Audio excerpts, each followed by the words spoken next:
5 minutes avec Dieu et sa parole. Méditation de ce mercredi 1er avril 2020. Nous allons nous appesantir sur la parole de Jésus qui dit « Vous connaîtrez la vérité ». Si vous demeurez dans ma parole, vous serez vraiment mes disciples. Vous connaîtrez la vérité et la vérité vous libérera. Bien-aimés dans le Seigneur, Shalom.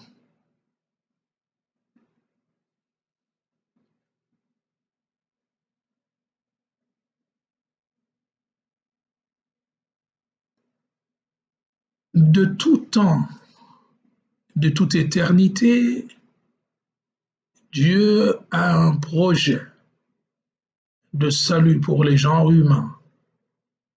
Ce projet consiste justement à ce que tous parviennent à la connaissance de la vérité afin qu'ils soient sauvés.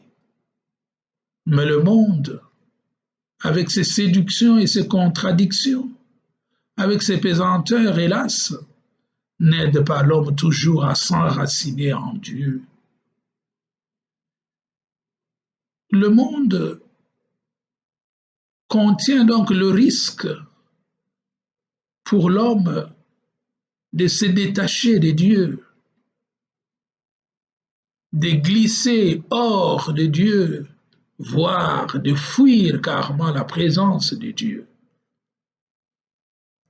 C'est pour cela que le Christ nous dit, c'est important pour nous de demeurer dans sa parole, pour ne pas être hors de lui, ni hors de Dieu.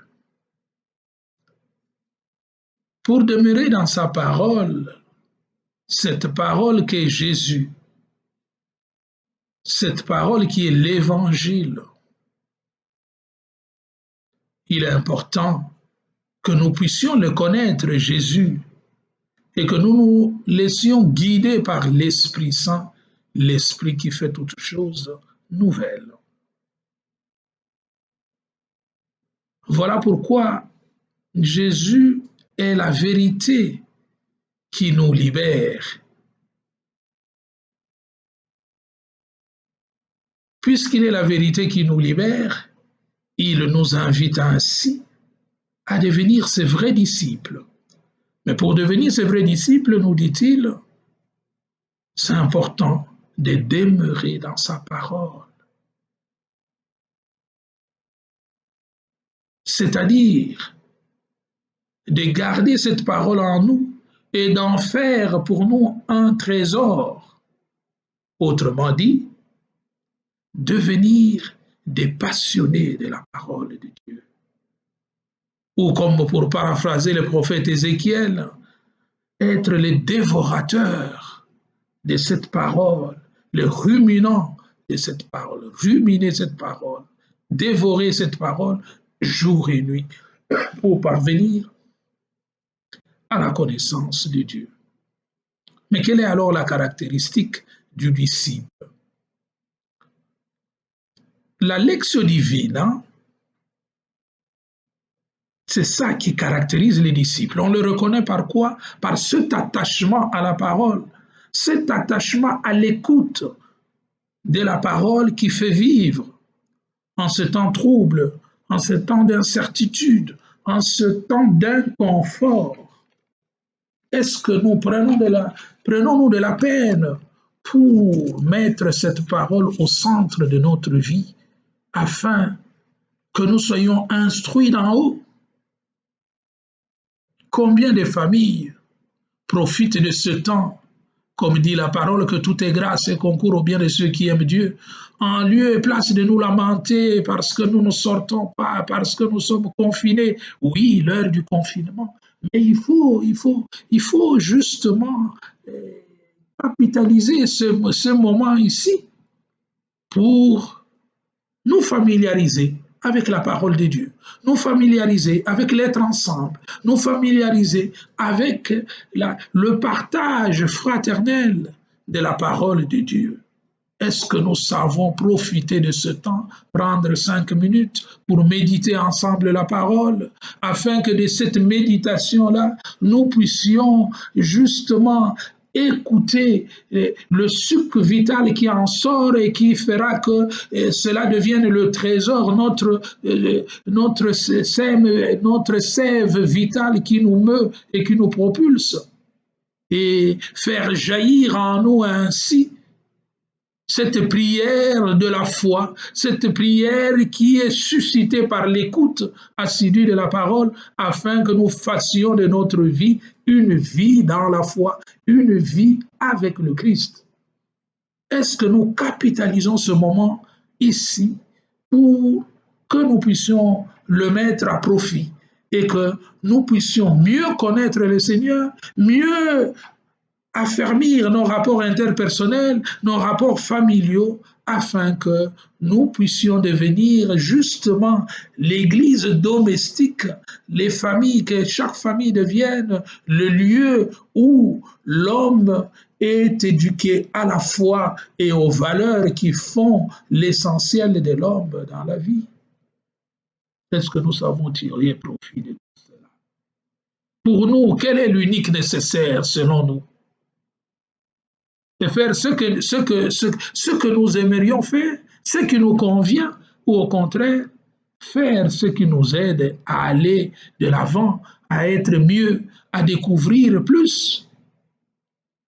Et si nous agissons ainsi, que sera la conséquence? La conséquence, lorsque nous sommes compénétrés de la parole de Dieu, nous allons connaître la vérité, nous allons découvrir qui est Dieu, nous allons découvrir quels sont les nouveaux horizons que nous ouvre Dieu pour qu'il se manifeste à nous et qu'il se manifeste au milieu de nous comme le Dieu de gloire et de majesté. Alors, nous l'aimerons et sa parole nous aidera à aller toujours vers le Père. Et cette vérité-là que nous allons découvrir que Jésus fera que nous soyons des hommes libres, c'est-à-dire des hommes libérés du mal et du péché. Nous ne deviendrons plus esclaves du mal ni du péché dans notre vie, mais au contraire, nous allons sortir de notre marasme, de notre misère pécamineuse, pour découvrir la beauté d'être en Dieu, la beauté de vivre dans son amour et dans sa proximité.